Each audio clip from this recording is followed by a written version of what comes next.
திருமணம் அப்படின்னு எடுத்துக்கிட்டாவே எல்லாருக்குமே ஒரு சந்தோஷம் இருக்கும், எல்லாருக்கும் ஒரு பயம் இருக்கும். இப்போ ஒரு ஜோதிடர் அணுகுறாங்க, ஜாதகத்தை எடுத்து அணுகுறாங்க அப்படிங்கும் பொழுது என்னென்ன விஷயங்களை வந்து அவங்க தெரிஞ்சுக்கணும்? மேரேஜுக்கு பார்க்க போகிறத தாண்டி நம்ம ஜாதகம் எப்படி இருக்குது, ஃபஸ்ட்டு நம்மளது தான் தோஷம் இருக்கா இல்லையா. 10க்கு 10 பொருத்தமும் பக்காவாக வேணுன்றாங்க. அப்படி இருந்ததுன்னா டிலே ஆகும். அமாவாசைகளில் பார்த்தீங்கன்னா ரொம்ப உடம்பு முடியாதவங்க, மென்டலி அன்ஸ்டேபிள்லாம் பார்த்தீங்கன்னா கொஞ்சம் ஒரு மாதிரி வியர்டாக நடந்துப்பாங்க. இன்றைக்கி இருக்கிற டைவர்ஸ் கேஸை நீங்கள் போனீங்கன்னா முக்கால்வாசி கேஸ் ஃபிசிக்கல் கம்பேட்டபிலிட்டி இல்லாததுனால தான்.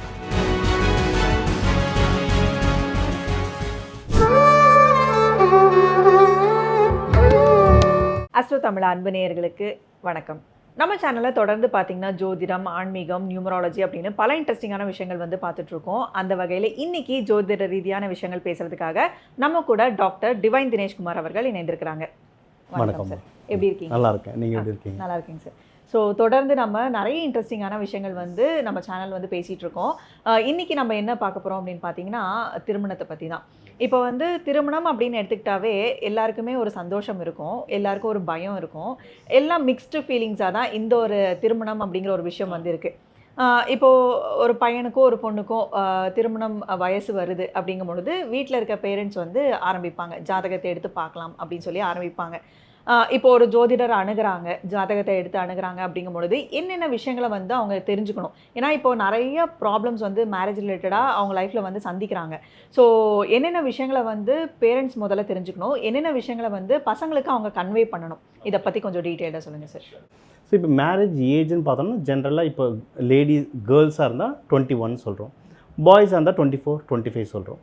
கேர்ள்ஸுக்கு 25க்குள்ளே பண்ணுறது நல்லது, ஜென்ஸுக்கு 27க்குள்ளே பண்ணுறது நல்லது. நம்ம இதை வந்து ஒரு லீகலாக கவர்மெண்ட் ப்ரொசீஜர் எடுத்துகிட்டு போனாலும் சரி, இல்லை உடலுடைய அமைப்பு, அந்த ஃபர்டிலிட்டின்னு சொல்லுவாங்க, அந்த உடல் அமைப்புக்கும் இது வந்து ரைட்டான ஏஜ். இதை தாண்டி போகும்போது தான் டிலேடு மேரேஜ் அப்படின்ற மாதிரி நம்ம சொல்கிறோம். சரி, இப்போ நம்ம ஒரு கல்யாணத்துக்கு பார்க்க போகிறோன்னா ஃபஸ்ட்டு மேரேஜுக்கு பார்க்க போகிறத தாண்டி நம்ம ஜாதகம் எப்படி இருக்குது, ஃபஸ்ட்டு நம்மளது தான் தோஷம் இருக்கா இல்லையா, செவ்வாய் தோஷம் ஏதாவது இருக்கா இல்லையா, இல்லை ராகு கேது இஷ்யூஸ் எதாவது, கால சர்ப தோஷம் எதனா இருக்கா இல்லையா. இருக்குது, தோஷம் இருக்கிறது ரொம்ப கம்மியாக தான் இருக்க போகுது. இருந்ததுன்னா அதுக்கு நான் என்ன ரெக்டிஃபை பண்ணணும், இல்லைன்னா அடுத்து என்ன ஸ்டெப்ஸ். அதாவது நம்ம இந்த கம்ப்யூட்டர் ப்ரோக்ராம் தான் yes no yes no. So first நம்ம தோஷம் இருக்கா இல்லையா, அது எதுவுமே இல்லைன்னா சூப்பர், அடுத்த ப்ரொசீஜர் போகலாம். அதுக்கு அடுத்து நம்ம போகிறதா இருந்தால் இப்போ நம்மளுடைய ராசி நட்சத்திரம், அதுக்கு என்னென்ன ராசி நட்சத்திரங்கள் மேட்ச் ஆகும் அதை பொறுத்து எடுத்து நம்ம பார்க்கலாம். அதுக்கப்புறம் நம்ம என்ன, எந்த திசையிலேருந்து வருவாங்க, எந்த அமைப்பு, எந்த ராசி, எந்த நட்சத்திரம் எனக்கு நல்லது, அந்த மாதிரி நம்ம ஒரு பேட்டர்ன் எடுத்து பார்க்கலாம். இப்போ வந்து ஜாதகம் அப்படின்னு எடுத்துக்கிட்டிங்கன்னா சுத்த ஜாதகம் அப்படின்னு இருக்குது, தோஷமுள்ள ஜாதகமும் இருக்குது. முதல்லலாம் வந்து சுத்த ஜாதகத்துக்கு சீக்கிரமாக வந்து கல்யாணம் நடந்துடும். ஆனால் இப்போ இருக்கிற சூழ்நிலை பார்த்திங்கன்னா சுத்த ஜாதகத்துக்கு தான் பொண்ணே அமைய மாட்டேங்குது, பசங்களே அமைய மாட்டேங்கிறாங்க அப்படிங்கிற ஒரு டாக் வந்து பரவலாக போயிட்டுருக்கு. ஸோ இந்த ஜாதக அமைப்பு வரன் அமைகிறது அப்படிங்கிறது வந்து எப்படி நடக்குது சார்? இப்போ வந்து என்னென்னா நம்ம 10க்கு 10 பொருத்தமும் பக்காவாக வேணுன்றாங்க. அப்படி இருந்ததுன்னா டிலே ஆகும். ஏன்னா இப்போ ரீசண்டாக வர ஜாதகங்கள் பார்த்தா அந்த 10க்கு 10 பொருத்தன்றது பார்க்குறது வந்து ரொம்ப ரேராக தான் இருக்குது. சரிங்களா, இப்போ 10க்கு 5 இருந்தாலே போதண்டா சாமின்ற மாதிரி இருக்குது.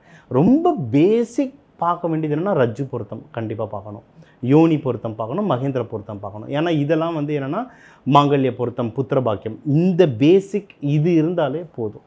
மீதி எல்லாமே அட்ஜஸ்டபிள் தான். அதாவது நீங்கள் இப்போ பார்த்தீங்கன்னா நம்ம நேர்லேயே பார்த்துருக்கலாம், நிறைய பேர் பார்த்தா ஒரு குடிகார ஹஸ்பண்டாக இருப்பான், பயங்கர குடிகாரனாக இருப்பான், வந்து அடிப்பான் ஒய்ஃபை. ஆனால் அந்த ஒய்ஃப் வந்து பார்த்திங்கன்னா அவனை விட்டு போகவே போகாது, கூடவே இருக்கும். அதாவது இந்த கல்லானாலும் கணவன் புல்லான அந்த லாஜிக்கில் சொல்லலை, அவங்க வேணும்னா விட்டுட்டு போகலாம். ஆக்சுவலாக ஒய்ஃப் பார்த்தா நல்லா படிச்சிருப்பாங்க, வேலைக்கு போவாங்க, இவன் அப்யூசிவாக இருப்பான், இவனை விட்டுட்டு போகலாம், ஆனால் போக மாட்டாங்க. ஏன்னு பார்த்தா அந்த யூனி பொருத்தம்னா கரெக்டாக இருக்கும். இப்போ ஜென்ரல் நிறைய வீட்டை பார்த்திங்கன்னா அப்பா வேலையிலேருந்து டென்ஷனில் வருவார், ராத்திரி பிரித்து மேஞ்சு அடின்னு அடிச்சிருவார், காலையில் பார்த்தா அம்மா எழுந்து சாப்பாடு கட்டிகிட்டு இருப்பாங்க. அதெல்லாம் ஒரு அண்டர்ஸ்டாண்டிங். அதெல்லாம் என்னென்னா இந்த ரஜ்ஜு பொருத்தம், யோனி பொருத்தம் இதெல்லாம் வரும். ஸோ இந்த பேசிக் இருந்தாலே போதும், அந்த பேசிக் ஒரு 3 பொருத்தம் அது இருந்தாலே போதும், நம்ம தாராளமாக கல்யாணம் பண்ணிடலாம். ஆனால் இதை தாண்டி எது இப்போ வரைக்கும் எனக்கு நான் பார்த்து எது நல்லா ஒர்க் ஆகுது அப்படின்னா அந்த பெயர் பொருத்தம். பெயர் பொருத்தம் சொல்லும் போது எப்படின்னா, இப்போ அஸ்வினி அது பேர் பொருத்தம் இல்லை, அது வந்து ரைமிங் கேட்க நல்லா இருக்குது, அந்த பேர் பொருத்தமில்லை. இப்போ ஒரு ஜாதக கட்டம் எடுத்துட்டிங்கன்னா அப்பா அம்மா பேர்லாம் பார்க்கலாம். இப்போ அப்பா அம்மா பேர் பார்க்கலாம், அதே மாதிரி ஒய்ஃபோ ஹஸ்பண்ட் பேரும் பார்க்கலாம். இப்போ அம்மாவோட பேருன்னு பார்த்தீங்கன்னா, இப்போ உங்கள் அம்மா பேருன்னு பார்த்தீங்கன்னா உங்கள் 4ஆம் கட்டம் எடுத்திங்கன்னா அந்த கிரகத்தோடு பார்த்தா வரும். இப்போ ஃபார் எக்ஸாம்பிள் இப்போ வந்து கலாவதி அப்படின்னு ஒரு பேர் வந்துருக்குன்னா, இப்போ அம்மா பேர் வந்து எம்எஸ் கலாவதி, அதாவது இந்த பேரில் யாராவது இருக்காங்கன்னு தெரியாது, நான் ஒரு எக்ஸாம்பிளுக்கு சொல்கிறேன். எம்எஸ் கலாவதின்னு இருக்காங்கன்னா ஜாதகத்தில் வந்து 4ஆம் பாவத்தில் வந்து எம்எஸ் கலாவதின்னு எழுதியிருக்காரு. இப்போ கலான்றது சுக்கிரன், வதின்றது சனி, சுக்கிரன் சனியோட தொடர்பு இருக்கும். ஸோ அப்போ வந்து நாங்கள் இப்போ ஒரு ஜாதகம் பார்க்கும்போது ஜென்ரலாக எனக்கு தெரியாது. இப்போ ஜாதக புக்கில் உங்கள் பேர் தான் இருக்கும், அம்மா அப்பா பேர் எழுதியிருக்காது. நான் பார்க்கும்போது அம்மா பேர் இந்த மாதிரி எதனா வருமாம்மா அப்படின்னு பேட்டர்ன் கேட்பேன். ஆமாம் அப்படின்னு சொல்லுவாங்க. இப்போ அப்பா பேர் வருமா, ஆமான்னு சொல்லுவாங்க. இது உங்களுக்கு ஏற்கனவே தெரிஞ்சது. கல்யாணம் ஆக போகிறவங்களுக்கு வந்து இந்த பேர் அமைப்பில் பொண்ணு மாப்பிள்ளை பார்க்க சொல்லுவோம். அது பார்க்கும்போது அது ஒன்றும் சூப்பராக வேலை செய்யும். அதாவது அந்த பேசிக் 3 பொருத்தம் பார்க்குறோம், மீதி பொருத்தம் இல்லைன்னா கூட அந்த பேர் அந்த ஜாதகத்தில் வருதுனாவே அவங்க ஏதோ ஒரு விதமான சோல்மேட்டுன்னு அர்த்தம். எப்படியோ அவங்க வாழ்வாங்க.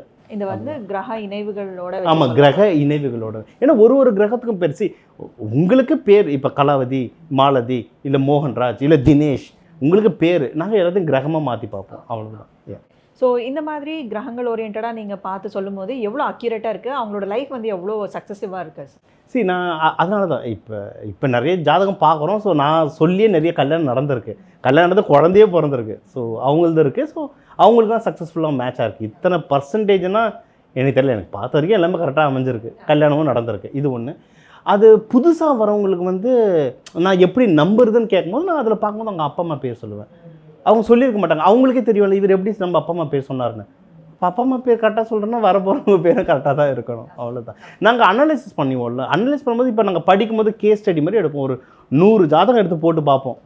இப்போ ஒரு ஜென்ஸோட ஜாதகம் வாங்கினா அவங்க ஒய்ஃப் பேர் தெரியாது, ஆனால் நாங்கள் கேஸ் ஸ்டடியில் வந்து நாங்கள் படிக்கிறவங்களுக்குள்ளேயே மாற்றிப்போம்ல. சார் இந்த பேரில் வருது அப்பா அம்மா பேர், இந்த பேரில் ஒய்ஃப் பேர் தான், இந்த பேரில் ஹஸ்பண்ட் பேர் வருதுன்னா ஆமாம் நம்ம தெரிஞ்சிடும், ஓகே கரெக்டாக தான் இருக்குது அப்படின்னு.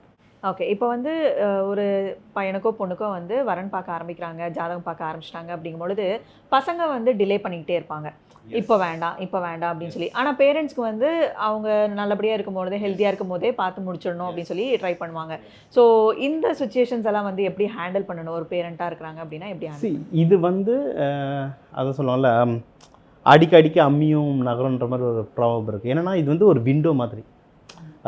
அதாவது உங்களுக்கு வந்து இப்போ நம்ம வந்து அமாவாசைகளில் பார்த்தீங்கன்னா ரொம்ப உடம்பு முடியாதவங்க, மென்டலி அன்ஸ்டேபிள்லாம் பார்த்தீங்கன்னா கொஞ்சம் ஒரு மாதிரி வியர்டாக நடந்துப்பாங்க. ஏன்னா அந்த நிலா கிட்ட வரும்போது உங்களோட மைண்டு வேவை வந்து ரொம்ப அசைக்கும். நிலா கிட்ட இருக்கிறதுனால அதை உணர்றீங்க. ஆனால் எல்லா பிளானட்டும் நம்மளது வந்து அந்த மாதிரி நம்மளை தாக்கும். கல்யாணத்துக்கு மெயினாக பார்த்தீங்கன்னா சுக்கிரன், குரு, பெண்களுக்கு வந்து செவ்வாய், இந்த கிரக தொடர்புகள் வரும்போது அதுக்கான எண்ணங்கள் ஜாஸ்தியாக வரும். அதனால தான் என்னென்னா ஜோசியக்காரங்க யாரும் உட்காந்து அந்த சைக்காலஜிக்கு அனாலிசிஸ் பண்ண மாட்டாங்க. எங்களுக்கு ஜாதகம் கிடச்சாலே தெரிஞ்சு எந்த நேரத்தில் எப்படி யோசிப்பான்ட்டு.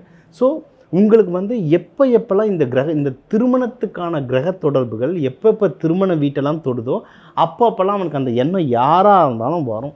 அந்த ஹார்மோன்ஸ் அப்படி தான் அவனுக்கு வேலை செய்யும். நீங்களே பார்த்தீங்கன்னா ஒரு டைமில் பார்த்தா ஏதோ ஒரு விதமான நம்மளுக்கு ஒரு ஃப்ரெண்ட்ஷிப் ஏதாவது ஒன்று வரும், லவ் திடீர்னு வரும். அப்புறம் வேணான்னு ஒரு 5 வருஷம் கேப் விட்டுப்போம், திருப்பி திடீர்னு வரும். அது ஒரு விண்டோ மாதிரி. கல்யாண ப்ரப்போஸும் அப்படி தான். வந்தால் 3 வருஷத்துக்கு முன்னாடி என் பையனுக்கு அவ்வளோ ப்ரப்போசல் வந்துச்சு, இப்போ வரவே மாட்டேங்குதுன்னுவாங்க. 2 வருஷம் கழிச்சு பார்த்தா திருப்பியும் வரும். ஏன்னா அந்த குரு அந்த வீட்டை பார்க்கும்போது ப்ரப்போசல்ஸாக வரும். ஸோ என்னென்னா ஒன்று தெரியாமல் வரும்போது பார்த்துக்கலாம்னு விட்டுறது, இல்லைனா ஜாதகம் பார்த்து அந்த திருமணத்துக்கான விண்டோ டைம் எப்போ வருதுன்னு பார்த்து அப்போ நீங்கள் கிளிக் பண்ணிங்கன்னா டக்குன்னு வரும். இப்போ பையனுக்கோ பொண்ணுக்கோ கூட யாராவது கல்யாணம் வேண்டாம்னு சொன்னாங்கன்னா ஜாதகம் பார்த்துட்டு எந்த நேரத்தில் இந்த விண்டோ வருதுன்றதை பார்த்துட்டிங்கன்னா அந்த நேரத்தில் அவங்களே ஆட்டோமேட்டிக்காக எனக்கு ஓகே சொல்லுவாங்க. அப்படி அதை மீறி அவங்க சொல்லலைன்னா எந்த விஷயம் அவங்கள தடுக்குதுன்றதை பார்க்கணும். இப்போ கேது, இப்போ எங்களுக்கே ஒரு பையன் 2 பேருமே வந்திருந்தாங்க. 2 பேருமே வந்திருந்தப்போ பையன் பார்க்கும்போது தெரியுது பையனுடைய ஜாதகத்தில் வந்து கேது இருந்தது, 7ஆம் வீட்டில் கேது இருந்தது. கேதுனா அவன் வந்து ரொம்ப இன்ட்ரெஸ்ட் இல்லாமல் இருப்பான். ஆனால் அவரதை வச்சு அவங்க அப்பா ஜாதகம் பார்க்கலாம். அவங்க அப்பா பார்த்தோன்னா அவனோட ஏஜில் அவங்க அப்பா ரொம்ப ஜாலியாக இருந்திருப்பார். நாங்கள் வந்து அந்த பையன் ஜாதகம் வச்சு அவங்க அப்பாவை கிண்டல் பண்ண ஆரம்பிச்சிட்டோம். ஏன்னா அந்த பையனை ரிலாக்ஸ் பண்ணணும். அவன் ரொம்ப ஸ்ட்ரெஸ்டாக இருந்தான், ரிலாக்ஸ் பண்ணணும். அவங்க அப்பா சொல்லாததை அவங்க பையன்கிட்ட அவங்க அப்பாவை பற்றி 2-3 சொல்லுவாங்க. அவங்க அப்பா சிரிச்சிட்டார், உண்மைதான் சார் நீங்கள் சொல்கிறதுன்னு. ஆனால் என் பையன் பாருங்கள் சார் கல்யாணமே வேண்டாம்னு சொல்கிறான் அப்படின்னாங்க. என்னென்னா பையனுக்கு அந்த கேது எஃபெக்ட் ஜாஸ்தியாக இருக்குது. அப்போ அந்த கேதுவோடைய தாக்கத்தை நியூட்ரலைஸ் பண்ணிட்டோன்னா ஓகே சொல்லிடுவாங்க. ஸோ வேண்டான்னு சொல்கிறாங்கன்னா எதனால் வேண்டான்னு சொல்கிறாங்கன்றதை பார்த்துட்டு அந்த கிரகத்தை வந்து நம்ம நியூட்ரலைஸ் பண்ணிட்டோம்னா ஓகே சொல்ல போகிறோம். அது ஏதாவது வழிபாடுகள் மூலியமா நம்ம இதிலே நம்மளே சொல்லியிருக்கோம். நிறைய பேர் நம்ம சீடு தெரப்பி சொல்லியிருக்கோம், கலர்ஸ் தெரப்பி சொல்லியிருக்கோம். இதெல்லாம் ஒரு விதம் தான். இப்போ நீங்கள் ஒன்றுமே இல்லை, நம்ம போன ஒரு வீடியோலேயே சொல்லியிருந்தோம், இந்த தனாகர்ஷணத்துக்கு ஷேவ் பண்ணால் பணம் வரோன்ற மாதிரி சொல்லியிருந்தோம். என்னோட ஸ்டூடெண்ட்ஸ் நிறைய பேர் கமெண்ட் போட்டிருந்தாங்க, நீங்கள் சொன்னது கரெக்டாக சார் எனக்கு நடந்திருக்குன்னு. புதுசாக பார்க்குறவங்க நிறைய பேர் என்ன சொல்லியிருந்தாங்க, ஷேவ் பண்ண எப்படி பணம் வரும்னு. அது வந்து அந்த அர்த்தத்தை சரியாக மேபி நான் சொல்லலையோ இல்லை புரிஞ்சுக்கலையோன்னு தெரில. ஷேவ் அப்படின்றது என்னென்னா, அதில் சொன்ன முஸ்லீம்ஸ் தான் தாடி வச்சுருக்காங்களா, அவங்களுக்கு பணம் வரலையான்னு. என்னென்னா அவங்க பார்த்தா க்ரூம் பண்ணிக்கிட்டே இருப்பாங்க. இப்போ நம்ம இதில் பார்த்தா பெரிய பெரிய லீடர்ஸே, இப்போ நம்ம பிரைம் மினிஸ்டர் இருக்கவங்க அவங்களுக்கு தாடி வச்சுருக்காரு. என்னென்னா க்ரூமிங். அதாவது நம்ம பிரைம் மினிஸ்டர் பார்த்தா, இப்போ நம்ம மோடி பற்றி எப்படி இருக்காரு, டிப்டாப்பாக அவ்வளோ க்ரூமிங்காக இருக்காரா, க்ரூமிங் பண்ணணும். அதாவது என்னென்னா தாடிக்கும் பணத்துக்கும் விஷயம் இல்லை. நீங்கள் காலையில் எழுந்து உங்களை க்ளீன் பண்ணும்போது உங்கள் பிரெயினுக்கு நீங்கள் வந்து ஐ எம் ரெடின்னு சொல்கிறீங்க. நீங்கள் வந்து நம்ம இப்படி சொல்கிறோம்ல, நீங்கள் இந்தியன் ஆர்மி எடுத்துக்கோங்க, யூஎஸ்ஏ, யூகே எல்லா ஆர்மிலையும் ஷேவ் பண்ணிகிட்டே இருக்காங்களா? இத்தனைக்கும் அவன் ஐஸ் வெதரில் இருந்தாலும் பண்ணுறான். ஏன் அந்த பிரெயினுக்கு வந்து அவன் இது பண்ணுறான். அந்த கல்யாணம் வேணாம் சொன்ன வேணான்னு சொல்கிற பசங்களை பாருங்கள், மோஸ்ட்லி லைட்டாக தாடி வச்சுருப்பாங்க, நீட்டாக இருக்க மாட்டாங்க. ட்ரை பண்ணி பாருங்கள். அந்த கேதுன்றது உள்ளே வரும்போது நீட்னஸ்ன்றது வெளியே போகும். சனி பகவான் உள்ளே வரும்போது நீட்னஸ்ன்றது வெளியே போகும். அப்போது இவங்களுக்கு வந்து அந்த கல்யாணத்தை வேணும்னு சொன்னாங்கன்னா அவங்கள ரெடி பண்ண அந்த தாட் தானாக வரும். ஓகே. இப்போ வந்து ஒரு ஜாதகத்துக்கு வரன் பார்க்குறாங்க அப்படிங்கும்பொழுது, இப்போ வந்து அதற்குண்டான டைமும் வந்துருச்சு. வரன் வந்து நிறைய ப்ரொபோசல்ஸ் வந்து வந்துக்கிட்டே இருக்குது. ஆனால் எப்படி சூஸ் பண்ணுறதுங்கிறதுல ஒரு கன்ஃபியூஷனில் இருப்பாங்க. இப்போ வந்து வரன் மேட்சிங் எல்லாம் பார்க்குறாங்க இல்லைங்களா? இப்போ பார்க்கும்பொழுது ஒரு 2-3 ஜாதகம் வந்து ஒத்து வருது அப்படின்னு சொல்லி நீங்கள் சொல்லிடுறீங்க. ஆனால் வந்து பேரண்ட்ஸ்க்கு வந்து அதில் எப்படி சூஸ் பண்ணுறது, எது சரியான அமைப்பாக இருக்கும், இவங்களோட லைஃப் வந்து எப்படி இருக்கும் அப்படின்னு சொல்லி ஒரு தாட் வந்து போய்கிட்டே இருக்கும். இதை வந்து எப்படி சூஸ் பண்ணுறது? அதான் மெயினாக சொல்கிறது வந்து அந்த ரஜ்ஜு, அதாவது ஆயுசு நல்லா இருக்கா, அது மெயின், சூப்பராக இருக்குது, டிக். அடுத்து யோனி பொருத்தம்ன்றது ஃபிசிக்கல் கம்பேட்டபிலிட்டி. அதாவது நீ பணம் இருக்கோ இல்லையோ, சண்டை போடுறியோ இல்லையோ, படிச்சிருக்கியோ படிக்கலையோ, யார் என்ன வேணால் அதிகமாக படித்தோம், ஆனால் யோனி பொருத்தம் ஃபிசிக்கல் கம்பேட்டபிலிட்டி சரியாயிடுச்சுன்னா சேஃப். இன்றைக்கி இருக்கிற டைவர்ஸ் கேஸை நீங்கள் போனீங்கன்னா முக்கால்வாசி கேஸ் ஃபிசிக்கல் கம்பேட்டபிலிட்டி இல்லாததுனால தான். அதை வந்து வெளியே ஃபுல்லாக சொல்ல முடியாது, பட் அதுதான் இருக்கும். நாங்கள் அந்த சைக்காலஜி கவுன்சிலிங் போனால் க்ளீனாக தெரிஞ்சிடும் இது தாங்க நடக்குது அப்படின்ட்டு. ஸோ அந்த ஃபிசிக்கல் கம்பேட்டபிலிட்டி இருந்தால் லைஃப் செட்டில்டு. மீதி அவங்களே பார்த்துப்பாங்க, வேறு எந்த பிரச்சனை வந்தாலும் அவங்களே பார்த்துப்பாங்க. இதை ரெண்டு தாண்டி இப்போ 10 ஜாதகம் கொண்டு வந்து, ஏன்னா வரும்போது கும்பலாக தான் ஜாதகத்தை எடுத்து வருவாங்க. 10 நம்மளே ஒருத்தர் 60 ஜாதகம்லாம் எடுத்து வந்தாங்க. ஸோ 10 ஜாதகம் எடுத்துகிட்டு வந்திருக்காங்க. அந்த 10 ஜாதகத்தில் பார்த்தா நம்ம அந்த நட்சத்திரம் வச்சு பொருத்தம் பார்க்கும்போது ஒரு 5 ஜாதகம் பார்த்தா மேட்ச் ஆகுது. 5 ஜாதகம் மேட்ச் ஆகுது. இப்போ இந்த 5ல் எப்படி செலக்ட் பண்ணுறது அப்படின்னும் போது நம்ம என்ன பண்ணுவோம், ஃபினான்ஷியலாக நல்ல குடும்பமா, நல்ல பணம் இருக்கா, வசதி இருக்கா, நம்ம குடும்பத்துக்கு மேட்ச் ஆகும், இதெல்லாம் பார்க்குறோம். ஸோ அந்த 5லேயும் ஒரு 3 மேட்ச் ஆகிடுச்சு, இல்லை 2 மேட்ச் ஆகிடுச்சு. இந்த 2ல் நான் எது எப்படி எடுக்கிறது? அதில் தான் மெயினாக என்னென்னா அந்த பேர் பொருத்தம் பார்ப்போம். சொன்னால இப்போ ஒரு ஜாதகம் எடுத்தால் அப்பா அம்மா பேரெல்லாம் அதில் வரும். அதே மாதிரி இப்போ ஒரு பேர் இருக்குது அப்படின்னா அந்த பேர் இதில் வருதான்னு பார்ப்போம். ஸோ எது வருதோ அதை நாங்கள் கொடுத்துருவோம். அதுக்கப்புறம் அவங்க வசதி வாய்ப்பு வச்சு நான் இவங்கள செலக்ட் பண்ணுமா அவங்கள செலக்ட் பண்ணுறது அவங்களுடைய சாய்ஸ். ஆனால் எந்த பேர் வருதுன்றதை பார்ப்போம். அது பார்க்கும்போது அந்த பேர் கனெக்ட் ஆகும்போது பயங்கரமாக அந்த சோல்மேட் பயங்கரமாக கனெக்ட் ஆகும். இது கல்யாணம் ஆன நிறைய ஜாதகம் நாங்கள் செக் பண்ணிட்டோம், கரெக்டாக மேட்சாக இருக்குது, அந்த பேர் கரெக்டாக மேட்சாக இருக்குது. ஸோ இந்த மேரேஜ் மேட்சிங் எல்லாம் பார்க்கும்பொழுது அவங்களோட லைஃப் ப்ரெடிக்ஷன் ஒன்று பண்ணுவீங்க இல்லைங்களா? ஸோ இந்த ஏஜ் வரைக்கும் அவங்களோட ப்ரெடிக்ஷன்ஸ் வந்து நல்லாயிருக்கும் அப்படின்னும் பொழுது மேரேஜ் ப்ரெடிக்ஷன் வந்து எத்தனை வருஷம் வரைக்கும் நீங்கள் ப்ரெடிக்ட் பண்ணி சொல்வீங்க சார்? இவங்களோட கம்பேட்டபிலிட்டி நல்லாயிருக்கும், இவங்களோட இது வந்து லாங் ரன்னிங்கில் நல்லாயிருக்கும் அப்படின்னு. நான் எப்போவுமே நாங்கள் ஒரு சில விஷயங்கள் நான் டச் பண்ண மாட்டேன். என்னென்னா ஆயுசு, யாருன்னா என்ன வயசு ஆயுசு கேட்டால் மட்டும் நான் சொல்லவே மாட்டேன். அது என்னுடைய எத்திக்ஸ். ஏன்னா இப்போ வந்து மேரேஜ்க்கு அப்புறம் ஒரு சிலர் வந்து நடுவில் எல்லாம் பிரிகிற மாதிரியெல்லாம் இருக்காங்க. ஒரு 30 இயர்ஸ் ஒன்றா இருப்பாங்க, அதுக்கப்புறம் பிரியறதுக்கான வாய்ப்பு இருக்குது. ஒரு சிலர்லாம் வந்து யங் ஏஜ்லேயே வந்து பிரிவாங்க. ஸோ இது வந்து அவங்களோட ஜாதகம் பொருத்தம் எல்லாமே கரெக்டாக இருக்குது. ஆனால் லைஃப்பில் நடக்கக்கூடிய ஏதோ ஒரு விஷயம் வந்து அவங்கள ட்ரிகர் பண்ணி அதில் பிரிவினை வந்து சந்திக்கிறாங்க. ஸோ இவங்க லாங் ரனில் இவங்களோட கம்பேட்டபிலிட்டி நல்லா, ஏன்னா பேரண்ட்ஸுக்கு அதுதானே முக்கியம், அவங்களோட லைஃப் வந்து நல்லா இருக்கணும் அப்படின்னா. ஸோ இதை பற்றி ப்ரிடிக்ஷன்லாம் முன்னாடியே சொல்ல முடியுமா? பண்ணலாங்க. அதான் இப்போ இந்த 7ஆம் வீடுன்றது திருமணஸ்தானம். இப்போ இந்த 7 வந்து இப்போ கேது இருக்குது அப்படின்னா அவங்க அந்த மேரேஜ் லைஃப்பில் லைட்டாக இன்ட்ரெஸ்ட் இல்லாமல் இருப்பாங்க. இப்போ அதில் வந்து செவ்வாய் வருதுன்னா சண்டை போட்டுக்கிட்டு இருப்பாங்க. இப்போ சில பேருக்கு செவ்வாய் சூரியன் தொடர்பு வந்தால் அந்த மேரேஜ் கட் ஆகும். இதில் தான் நம்ம சொல்லுவோம், ஒருத்தருக்கு ஒரு கல்யாணம் நடக்கும், இன்னொருக்கு அது கட் ஆகிட்டு இன்னொரு கல்யாண வாய்ப்பு நடக்கும், அந்த மாதிரிலாம் நம்ம சொல்லிவிடுவோம். சில பேருக்கு சொல்லுவோம், சில பேருக்கு டிலே ஆக ஆக நல்லது. ஸோ அவங்களுக்கும் சொல்லுவோம், இவங்களுக்கு 30 வயசுக்கு மேலே பண்ணுறது நல்லதுன்றது அதை நம்ம பார்த்து சொல்லுவோம். அதுக்கு சில பேர் வந்து என்னென்னா, சில பேரோட குடும்ப வழக்கம் இருக்கும், அவ்வளோ வருஷம் எங்கள் குடும்பத்தில் பழக்கம் இல்லை, சீக்கிரம் பண்ணாங்க, அது பண்ணிட்டாங்கன்னா அதுக்கப்புறம் அவங்களுக்கே தெரிஞ்சிடும், திருப்பியும் வருவாங்க. சில பேருக்கு இப்படி தான் நடக்கணுன்றது இருக்குது, அது அப்படி தான் நடக்கும். அப்படி இல்லைன்னா இந்த இஷ்யூஸ் இப்போ ஃபார் எக்ஸாம்பிள் இப்போ ஜென்ஸ் ஜாதகத்தில் சில பேருக்கு செவ்வாய் தோஷம் இருக்குது. செவ்வாய் தோஷத்துலேயே ரொம்ப ஸ்ட்ராங் இருக்குது, கம்மி இருக்குது. சரிங்களா? இப்போ இப்போ இப்போ மாப்பிள்ளைக்கு செவ்வாய் தோஷம் இருக்குன்னா பொண்ணுக்கும் செவ்வாய் தோஷமாக இருக்கிறத பார்த்து கட்டுவோம்.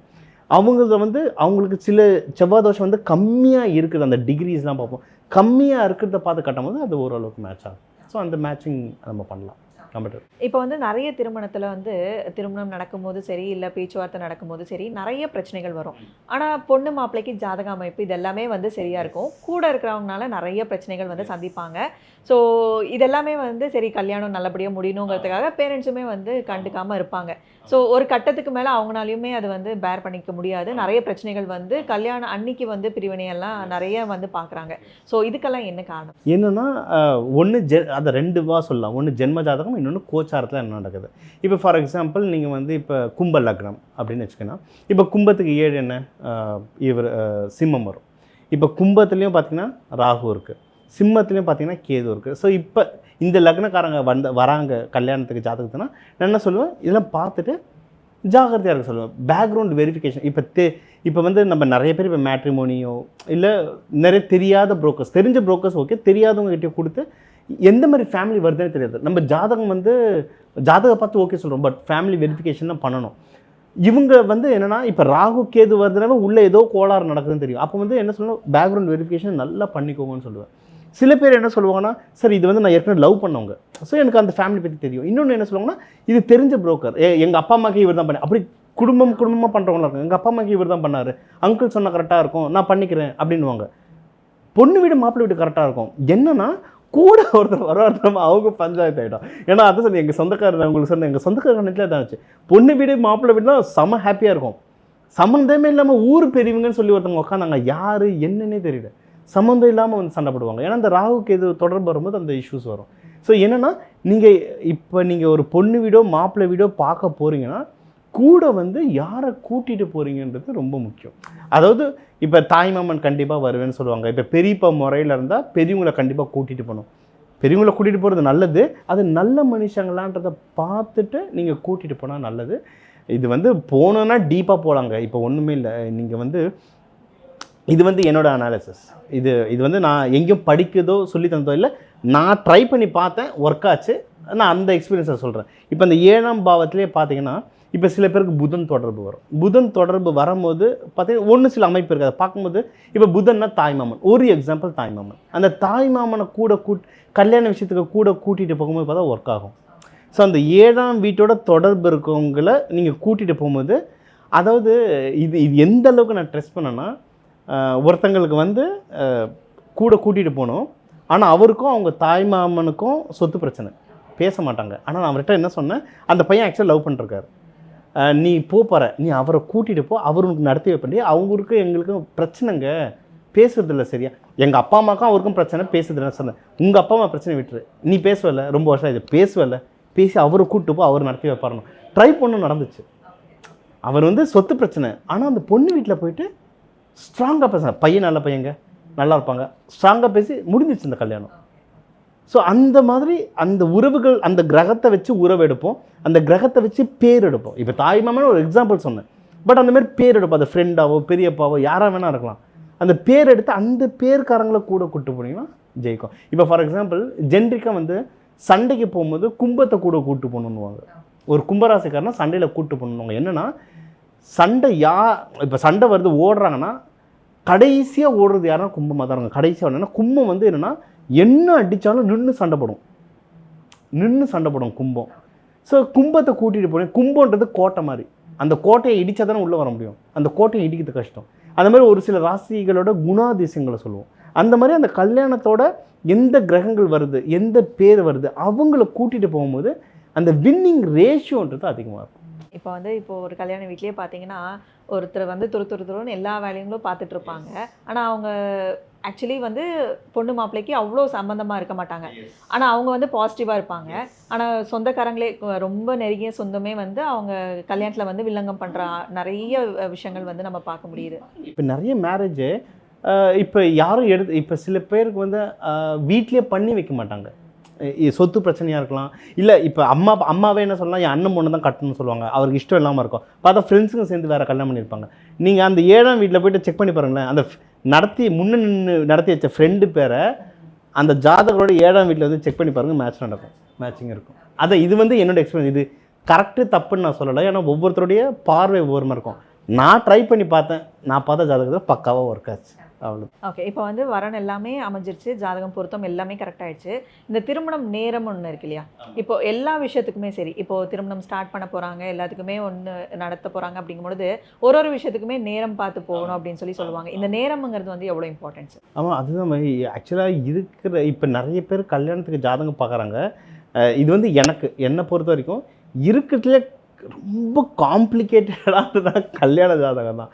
இன்னொன்று நான் பார்க்கும்போது ரொம்ப யோசித்து பார்க்குறதும் கல்யாண ஜாதகம் தான். ஏன்னா நீங்கள் பிஸ்னஸில் ஒன்று சொல்கிறோம், ஃபெயில் ஆகிடுச்சுனா கூட டக்குன்னு எழுந்து வந்துடலாம். படிப்பில் ஒன்று சொல்கிறோம், இது இல்லைனா இன்னொன்று படிக்கலாம். ஆனால் திருமணம் அப்படி இல்லை, ஒன்ஸ் இன் லைஃப் டைம் பண்ணுறோம், ரொம்ப முக்கியம். இன்னொருத்தருக்கு பார்க்கும்போது நம்ம பொறுப்பாக பார்க்கணும். இப்போ இதுவே நம்ம இன்டர்வியூவில் சொல்கிறேன், யாருன்னா திருமண ஜாதகம் வரும்போது கொடுத்துட்டு நான் உடனே சொல்லுன்னு என்கிட்ட சொல்லாதீங்க. மெயினாக திருமண ஜாதகம். எனக்கு மற்ற ஜாதகம் நான் கடகடன்னு சொல்கிறேன். திருமண ஜாதகம் மட்டும் எனக்கு டைம் வேணும். எனக்கு கொடுத்துட்டு டைம் வச்சு பார்த்து தான் நான் சொல்லுவேன். இப்போ திருமண பொருத்தம் டைம்னு பார்க்கும்போது அதான் இது எல்லாமே என்னோடய ஓன் எக்ஸ்பீரியன்ஸ். அதனால் ஒரு சில பேர் இது கரெக்டுன்னுவாங்க, ஒரு சில பேர் தப்புன்னுவாங்க. அது அவங்கவுங்களுடைய பெர்ஸ்பெக்டிவ். என்னோடய எக்ஸ்பீரியன்ஸ் சொல்லுவேன். இப்போ நம்ம திருமணம் நல்ல நாள் எப்படி பார்ப்போம்? ஜென்ரலாக ஒரு கேலண்டர் எடுத்து பார்ப்போம், எது நல்ல நாள், எது நல்ல நேரன்றதை பார்த்து நம்ம புக் பண்ணிக்கிறோம். இல்லை பஞ்சாங்கத்தை பார்த்து சொல்கிறோம். இது ஒரு லெவல். பட் எனக்கு என்னென்னா இப்போ இதுலேயே நீங்கள் இப்போ ஒருத்தர்கிட்ட போகிறீங்கன்னா ஒரு 5 தேதி ஒரு 5 நேரம் கொடுப்பாரு. அதில் ஒன்று சொல்லுவாங்க. இப்போ நான் எப்படி எடுப்பேன்னா அதை எடுத்துப்பேன். அதை எடுத்துட்டு பொண்ணு மாப்பிள்ளைக்கு எந்த நாள் நேரம் மேட்ச் ஆகுது, இதில் வந்து நிறைய இருக்குது. இப்போ ஃபார் எக்ஸாம்பிள் இப்போ நீங்கள் தனுஷ வீடு அப்படின்னா தேர்ஸ்டே ஒர்க் ஆகும். இன்னொன்று இப்போ நீங்கள் வந்து இப்போ தனுஷ் இல்லை, நீங்கள் கும்பத்தில் பூரட்டாதினாலும் தேர்ஸ்டே ஒர்க் ஆகும். ஸோ இதிலேருந்து பொண்ணு மாப்பிள்ளைக்கு வந்து இப்போ அவங்களுடைய 2ஆம் நாள், இப்போ பூரட்டாதின்னு சொல்லுமா, பூரட்டாதிக்கு 2ஆவது நாள் உத்திரட்டாதி வந்து நல்ல சம்பத்துக்கள் செல்வம் தரும், அந்த நாளில் வைக்கலாம். ஸோ நான் வந்து ஒரு பெரிய லிஸ்ட் எடுப்பேன். பொதுவாக எது நல்ல நாள், முகூர்த்த நாள், அதுக்கப்புறம் அந்த பொண்ணு மாப்பிள்ளைக்கு எது சரியாகும் அதை பார்த்துட்டு எனக்கு ஒன்றும் டைம் கொடுத்தா பஞ்சபக்ஷிலாம் பார்க்கலாம். ஏன்னா மற்றதுக்கெலாம் கூட இப்போ பிஸ்னஸ்க்கு யாருன்னா வராங்கன்னா ஃபஸ்ட்டு லேயர், செகண்ட் லேயர், பஞ்சபக்ஷிலாம் பார்க்கணுன்னா நான் எக்ஸ்ட்ரா காஸ்ட் ஆகும், எக்ஸ்ட்ரா நாள் ஆகும்னு சொல்லுவேன். ஆனால் கல்யாணத்துக்கு மட்டும் நான் என்ன சொல்லுவேன்னா, உங்களுக்கு வந்து இந்த பொண்ணு இந்த மாப்பிள்ளைன்னு ஃபிக்ஸ் ஆகிடுச்சா கொடுத்துருங்க ஜோசியர்கிட்ட. கொடுத்துட்டு 1 நாள் 2 நாள் ஆனாலும் பரவாயில்ல, 2 நாள் கழித்து வரேன், நீங்கள் பார்த்து வைங்கன்னு சொல்லுங்கள். உடனே கொடுத்துட்டு வாங்காதீங்க. ஏன்னா அதை டீட்டெயில்டாக பார்க்கணும். டைம் அப்படின்னா டீட்டெயில்டாக பார்க்கலாம், நிறைய விஷயம் இருக்குது. அதை வந்து டீட்டெயில்டாக பார்க்குறது நல்லது. ஒரு சின்ன ரெக்வஸ்ட் என்னென்னா, எல்லாருமே என்னென்னா எனக்கு சாட்டர்டே சண்டே தான் லீவு, கல்யாணத்தை சாட்டர்டே சண்டே வெய்யுங்கலாம் சொல்லுவாங்க. அதாவது நம்ம நல்லா இருக்கிறதுக்காக தான் வேலைக்கு போகிறோம், வேலைக்கு போகிறதுக்காக கல்யாணம் பண்ணல. அதனால் எனக்கு என்றைக்குமே நான் சாட்டர்டே சண்டே வந்து ப்ரிஃபரே பண்ண மாட்டேன். எனக்கு யாருன்னா அவங்க டைம்லைன் கொடுத்தா நீங்களே வச்சுக்கோங்கன்னு கையில் கொடுத்துருவேன். அந்த மாதிரி டைம்லைனில் இந்த பொண்ணு மாப்பிள்ளைக்கு எந்த நாள் எந்த நேரம் மேட்ச் ஆகுன்றத நம்ம ஒரு 3 டேட் கொடுப்போம். அந்த டேட்டில் அவங்களுக்கு ஃபிக்ஸாக பண்ணிக்கிட்டாங்கன்னா நல்லது. அவங்களாம் எனக்கு ஒருத்தர் சொன்னார், நான் என் ஃப்ரெண்டு தான் ஆகணும், யூஎஸ்லேருந்து வந்திருந்தான், அவன் சொல்லியிருந்தான், எனக்கு 23லேருந்து 27க்குள்ளே லீவுடா, இதுக்குள்ளே எனக்கு பாருடா அப்படின்னா. இதுக்கு நடுவில் 3-4 நாள் தான், அதில் 2 நாள் சாட்டர்டே சண்டே, இதில் நான் என்னத்தை பார்த்து சொல்கிறது? அந்த மாதிரிலாம் கொடுத்தாங்கன்னா ரொம்ப டஃப். இப்போ வந்து ஒரு வீட்டில் வந்து 2 பசங்க இருக்காங்க, 3 பசங்க இருக்காங்க அப்படிங்கும் பொழுது, இப்போ வந்து மூத்தவங்களுக்கு வந்து சீக்கிரமாக திருமணம் ஆகிடும், கடைக்குட்டி அப்படிங்கும் பொழுது அவங்களுக்கு வந்து லேட் மேரேஜ் எல்லாம் நடக்கும். ஒரு சில டைம் வந்து ப்ராப்ளம்ஸ் எல்லாம் நடக்கும். ஒருத்தரோட லைஃப் வந்து நல்லாயிருக்கும், ஒருத்தரோட லைஃப் வந்து நல்லா இருக்காது. இதெல்லாம் வந்து எப்படி நடக்குது சார்? அவங்களோட ஜாதக அமைப்பு தான் காரணமாக? அவங்களோட ஜாதக அமைப்பு தான். அது சில பேர் சொல்லுவாங்க, இந்த குழந்தை பிறந்தனால அப்பாவை பாதிச்சுது, அம்மாவை பாதிச்சுதுன்னா, அதை பாதிக்கிறது ஒரு சர்டைன் லெவலில் தான் பாதிக்கும். பட் அவங்க ஜென்ம ஜாதகம் தான் ஃபுல்லாக ஒர்க் ஆகும். சரிங்களா. ஆனால் நான் திருப்பி இன்னொன்று சொல்கிறது இதாங்க, சில பேர் சொல்லுவாங்க பரிகாரம் ஒர்க் ஆகாது, சில பேர் சொல்லுவாங்க நிறைய விஷயம் மாறவே மாறாதுன்னு. இது என்னோட நம்பிக்கை என்னென்னா, ஒரு ப்ராப்ளம் ஒரு பிரச்சனைன்னு இருந்தால் அதுக்கு சொல்யூஷன் கண்டிப்பாக இருக்கும். மேபி எனக்கே சொல்ல தெரியாமல் இருக்கலாம். இப்போ என்னை கேட்டு எனக்கு இப்போ 4 நாளைக்கு முன்னாடி ஒரு ஜீவ சமாதி அவங்க ஒரு ஜாதகம் கொண்டு வந்தாங்க. என்னால் சொல்யூஷன் சொல்ல முடியல. நான் சொல்ல வரும்போது எனக்கு உடம்பு முடியாமல் போயிடுச்சு. சொல்லவே என்னால் கடைசி அவர் இப்படி சொல்கிற டிவிலலாம் வர இதை சொல்ல மாட்டேன் அப்படின்ட்டு போயிட்டாரு. எனக்கு ரொம்ப கஷ்டம். 2 நாள் கழித்து என்னோட குருநாதர் ஒருத்தர்கிட்ட இது கொடுத்து, ஐயா இது பாருங்க, என்னால் இது பார்க்க. அவர் நீ இதுக்கு என்ன சொன்னியன்னாரு. சொல்லலைன்னு. நல்ல வேலை சொல்லடா, அது குரு சாபம்டா அப்படின்னாரு. என்னை கேட்டவங்க கோவிலில் கேட்டாங்க. அந்த கோவிலை பராமரிக்கிறவங்க அவங்க ஏதோ ஒரு தப்பு வேலை பண்ணியிருக்காங்க, அதனால தான் அவங்க கஷ்டப்படுறாங்க. அந்த குரு சாபம் என்னால் சொல்ல முடியல. எனக்கு ஷேம் ஆகிடுச்சுன்னா என்ன சொல்ல முடியல, நம்ம ஏன் தவிக்கிறோன்ட்டு.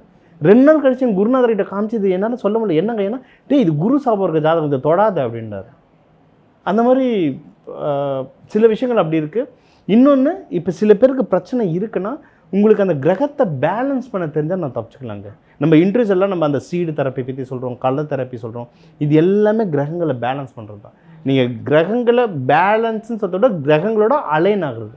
அந்த கிரகங்களோட நீங்கள் அலைன் ஆகிட்டிங்கன்னா எந்த இஷ்யூவாக இருந்தாலும் ஃபுல்லாக சரியாகும்னு எதுவுமே சொல்ல முடியாது. ஏன்னா நம்ம அவ்வளோ கர்மா வச்சுருக்கோம். பட் ஓரளவு தப்பிச்சுக்கிட்டே வரலாம்.